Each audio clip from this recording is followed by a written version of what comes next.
Au-delà du domaine de l'âme existe en l'homme une nature spirituelle qui le relie à Dieu.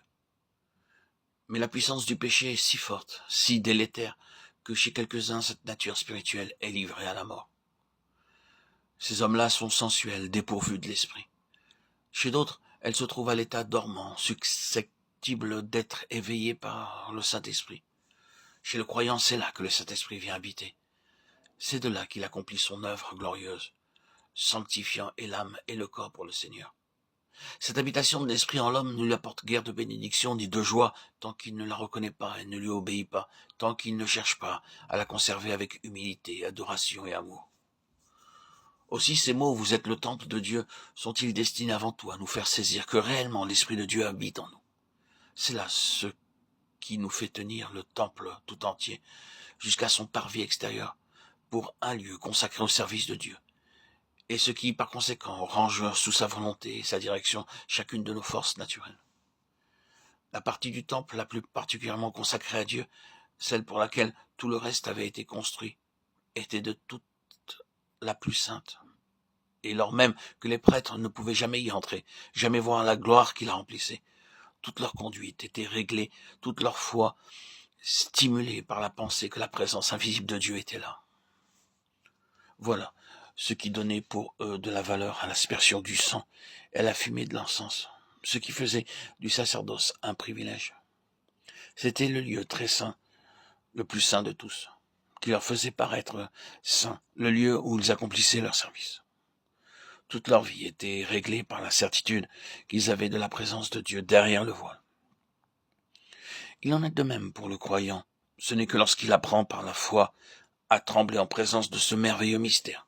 Vous êtes le temple de Dieu, parce que l'Esprit de Dieu habite en vous, qu'il se consacre à sa haute vocation, avec le saint respect, la joyeuse confiance qu'il doit avoir.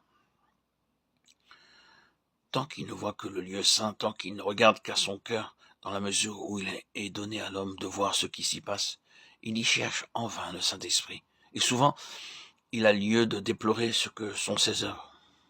Il faut que chacun apprenne à reconnaître que son temple contient un lieu très saint, et que cette présence invisible du Très-Haut doit devenir le point central de son adoration.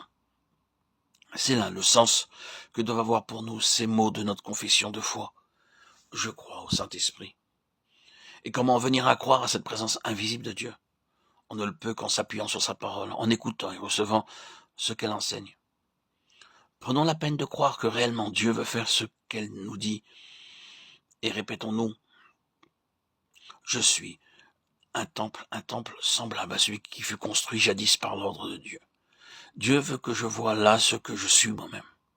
Le lieu très saint en formait le point central essentiel. Longtemps, il resta voilé au regard et plein de mystères, objet de la foi des prêtres et du peuple, jusqu'au moment où le voile tomba. En moi aussi, le lieu très saint reste invisible et caché. Ma foi seule en reconnaît l'existence.